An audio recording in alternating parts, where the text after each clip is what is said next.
Poglejmo poudarke današnjega dnevnika. Pred nami so soboški dnevi, ki so tradicionalni za konec tega meseca. Nadaljevali pa se bodo soboškim poletjem skozi vso poletje do jeseni.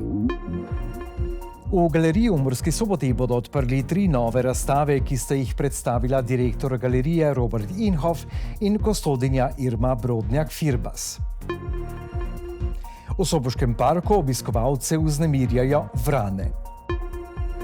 V oddaji iz našega studia bo naš gost, pomurski poslanec Jožef Horvat. In še vreme, jutri bo pretežno jasno, popoldne se bo v severnih in severozahodnih krajih malce pooblačilo, temperature bodo za stopinjo ali 2 višje od današnjih.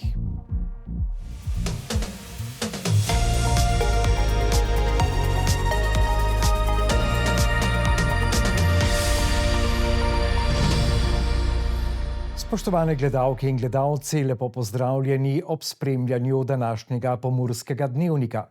Festival Soboški dnevi 2025 bo od 20. do 26. junija, gostil pa bo številne glasbene izvajalce, gledališke umetnike in plesalce iz Slovenije in tujine. Glavno prizorišče bo v mestnem parku, dogajanje bo še na Grajski ploščadi, Grajskem dvorišču, v gledališču Park, na Trgu kulture in v Evangeličanski cerkvi. Soboški dnevi in soboško poletje tradicionalno poskrbijo za pestro ponudbo dogodkov za vse okuse in generacije in s tem oživijo mesto v poletnih dneh ter privabijo številne obiskovalce prireditev za vse. Torej, poletje v mestu, začeli smo ga v bistvu s festivalom Sočna vilica. Ja, naslednji tak večji dogodek, festival pa so zagotovo Soboški dnevi, ki nakazujejo res ta poletni razcvet v mestu. Pričnemo v bistvu 19. slovesnostjo ob državnem prazniku, potem pa ta glavni glasbeni del petek, sobota, nedelja. Če naštejem nekaj glasbenih skupin, ki se bodo v tem času zvrstile, to so Runner, potem Dande, Shankrok, Elvis Jackson. Potem imamo romsko skupino Romano Glauso, pa Indiro Forco, v bistvu nekdanjo članico zasedbe Kolonija, Džomla KS, Prljevo kazalište, Kokosi, Masaja, potem tudi mladi glasbeniki iz odprtega odra se pridružujejo letos, to nekako v tem glavnem glasbenem delu v mestnem parku. No, potem pa 2 večera stand-upa na Grajskem dvorišču, tukaj bi opozorila morda samo na vstopnice. Edino ta 2 dogodka, v bistvu za ta 2 dogodka so prodaji vstopnice, vsi ostali so brezplačni. No, potem pa še 2 večera klasične glasbe in pa svetovne folklore. V sklopu Folkarta letos gostimo folkloriste Singapurja, Združenih držav Amerike, Paragvaja in pa Romunije. No, kar se tiče klasike, ta 2 koncerta pa bosta kot vedno v Evangeličanski cerkvi, harfa, violina, potem tudi harmonika, skratka za številne okuse tudi veliko ponudbe. Vsak večer, ko sem prej omenila ta petek, sobota, nedelja, glasbeni del, bomo v bistvu pričeli s predstavami za otroke in družine na Grajskem dvorišču ali na Grajski ploščadi, tako da vabljeni vsak večer že od 19. ure dalje. Prebivalci mesta in obiskovalci si v prijetnih poletnih večerih želijo dogajanje v mestu in s tem prijetno poletno vzdušje, ki je drugačno od preostalega dela leta. Ljudje si nekako želijo dogajanja v mestu, predvsem v tem poletnem času, ko nastopijo tudi dopusti, ko je nekako več časa, daljši so dnevi. Skupaj z Zavodom za turizem, kulturo in šport, pa tudi z Mikom in ostalimi javnimi zavodi smo pripravili bogat program, raznolik, tudi kvaliteten, tako da verjamem, da bo vsak našel nekaj zase. Nekatere prireditve so že tradicionalne, nekatere bojo na novo postavljene, kot je balonarski festival, ki ga pripravljamo za konec poletja in bo letos prvič v Murski Soboti, verjamem pa, da bomo ga potem naslednja leta tudi lahko še nadgradili. V galeriji v Murski Soboti bodo kmalu odprli 3 nove razstave in v našo družbo smo povabili direktorja galerije Murska Sobota, dr. Roberta Inhofa in kustodinjo v galeriji Murska Sobota Irmo Brodnjak-Firbas. Pozdravljena. Dr. Robert Inhof, 3 razstave se obetajo, to velja morda poudariti, da ni ena razstava oziroma da so razstave nepovezane. Ena bo na balkonu, ena v veliki galeriji in ena v mali galeriji. Ja, nekako si prizadevamo, da bi pripravljali vsakoletne programe, ki bi bili čim bolj pestri in bi se medsebojno razlikovali. Se pravi, te tri razstave ne samo, da se bistveno razlikujejo od prejšnje razstave, se pravi od razstave Achima Wernerja, ampak se tudi razlikujejo med sabo. Tako da imamo zgoraj na balkonu akvarele Milana Rijavca, odličnega slovenskega umetnika, nagrajenca Prešernovega sklada, umetnika, ki je umrl leta 2016 in za katerega sem imel občutek, da je pa nekako spovzel iz našega kulturnega spomina in se mi je zdela enkratna priložnost, da pa malo to osvežimo in pokažemo te izjemno dodelane akvarele, v bistvu pokrajine, tihožitja, ki so narejena tako, da eno prehaja v drugo, lahko tihožitje razumemo kot pokrajino in obratno. V veliki galeriji imamo našo srednjo razstavo, to so kolaži Maruše Štibelj. Kolažev doslej še sploh nismo imeli v naši galeriji in ta razstava je razdeljena na 3 cikle. Prvi je Melanholija pod površjem, potem je Kronično pozni in Objed žalovanja. Vse 3 so pa združene pod naslov Vse razpoke žalosti. Vendar naslov bi nam kazali, da gre za neko izključno temačno, morbidno zadevo.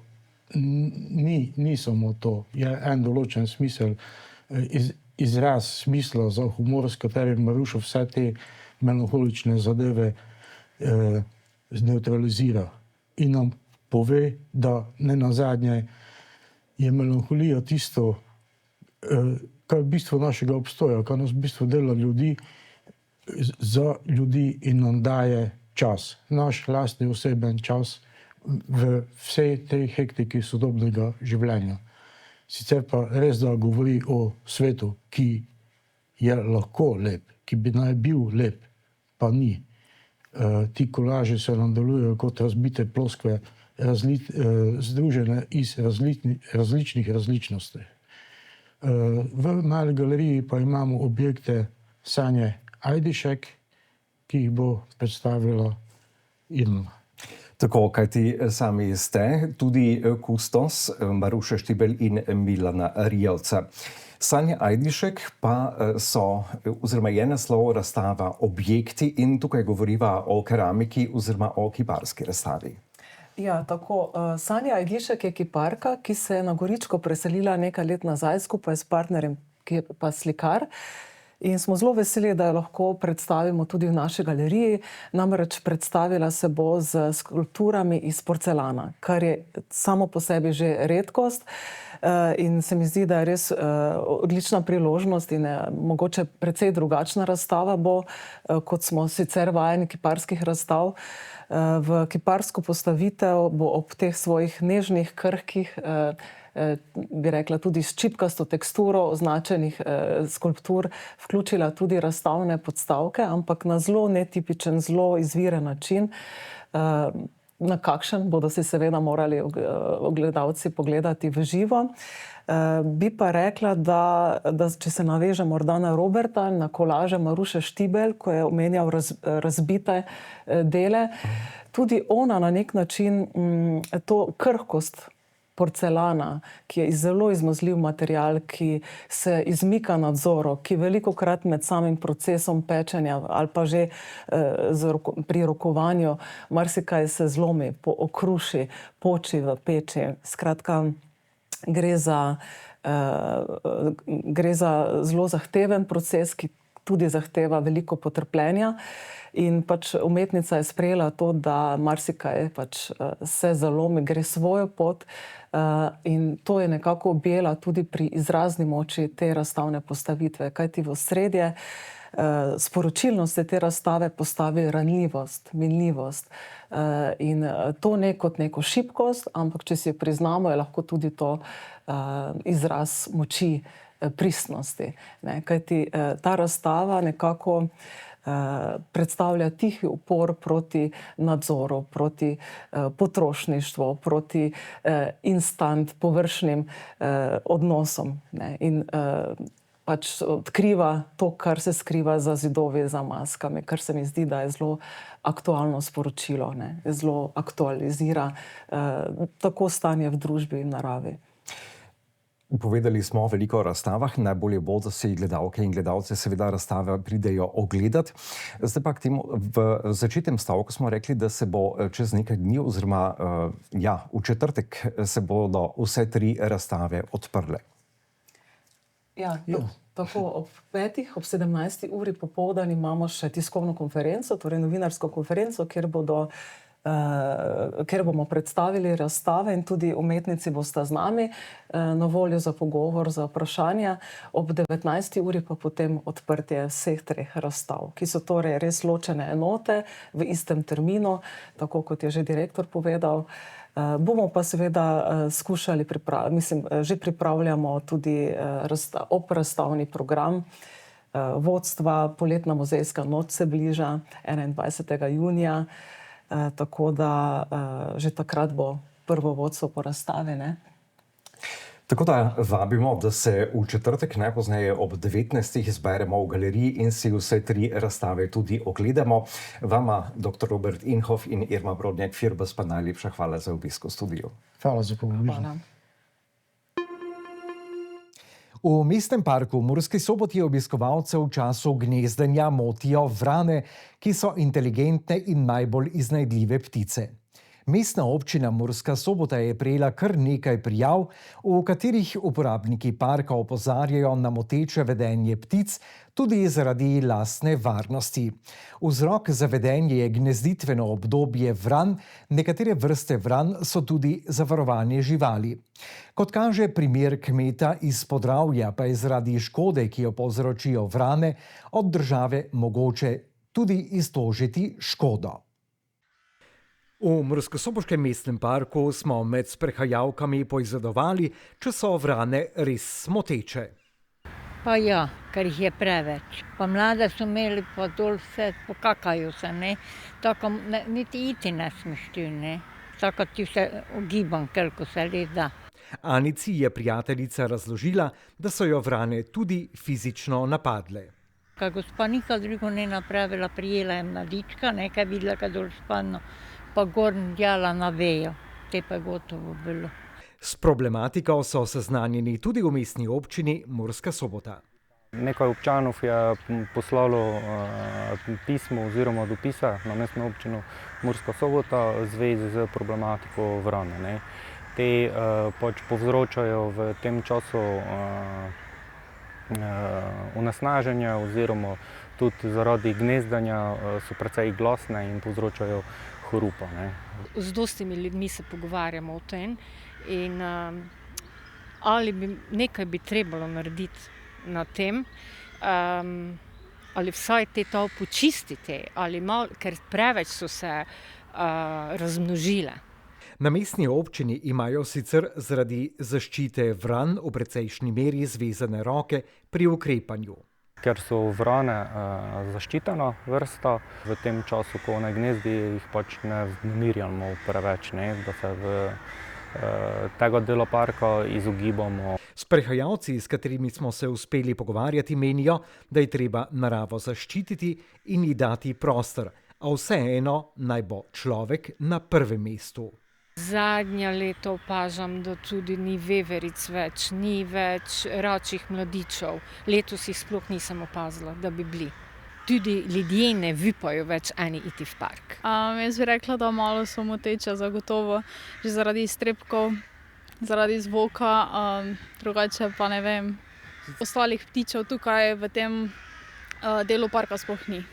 Odvetnik Jože Korpič je sicer novembra lani v imenu kmeta iz okolice Ptuja uspel od države iztožiti 6.900 evrov, ker so mu poljske vrane uničile 5 hektarjev velik posevek koruze. Pravilnik določa, da je škodni dogodek objektivno znan, če je znano, da je v prostoru, ki je enak življenjskemu okolju zavarovane živali, v zadnjih 3 letih prišlo do 2 škodnih primerov. Seveda, te evidence nihče ni vodil in je sodišče na to odločitev in nedorečenost pravilnika oprlo svojo odločitev. Zaenkrat, dokler velja ta pravilnik, ki je nedorečen, imajo oškodovanci možnost, da iztožijo odškodnino.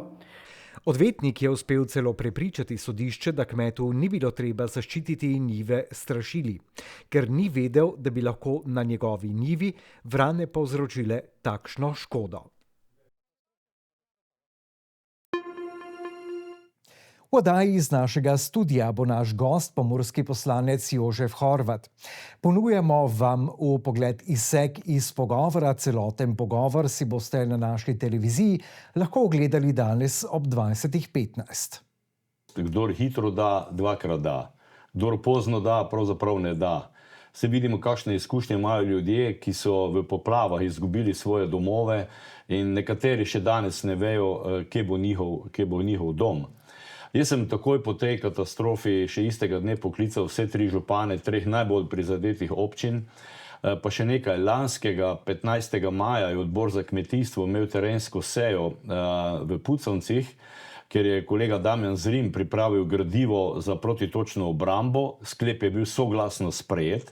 Naložili smo vladi, da mora opraviti tisto, kar izvršilna veja mora napraviti, kar mora izvesti.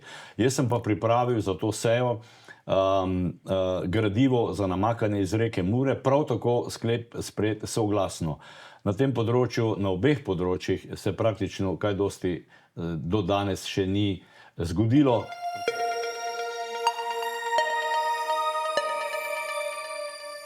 Poglejmo še vreme. Jutri bo pretežno jasno, popoldne se bo v severnih in severovzhodnih krajih nekoliko pooblačilo. Temperature bodo za spoznanje višje od današnjih. Jutro je bilo jasno in sončno. Opoldne so v Murski Soboti in Radencih namerili 22, v Lendavi 23, v Krajinskem parku Goričko pa 20 stopinj Celzija. Jutri bo sprva pretežno jasno, popoldne se bo v severnih in severovzhodnih krajih nekoliko pooblačilo. Zapihal bo jugovzhodni veter, najnižje jutranje temperature bodo od 9 do 16, najvišje dnevne od 27 do 30 stopinj Celzija. Najnižje jutranje temperature v severovzhodni Sloveniji bodo v Murski Soboti in na Ptuju 13, v Mariboru 14, najvišje dnevne pa okoli 27 stopinj Celzija. V četrtek bo precej jasno, le ponekod v severovzhodnih krajih bo sprva nekaj oblačnosti. V petek bo pretežno jasno z dnevnimi temperaturami okoli 30 stopinj. Temperature se bodo v naslednjih dneh zjutraj gibale med 11 in 16, čez dan pa med 26 in 29 stopinj Celzija.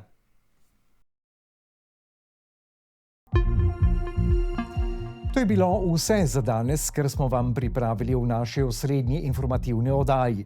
Ukolikor želite izvedeti še več o dogajanju v Pomurju, pa vas vabimo k obisku naše spletne strani ali naših socialnih omrežij. Hvala za pozornost in nasvidenje prihodnjič.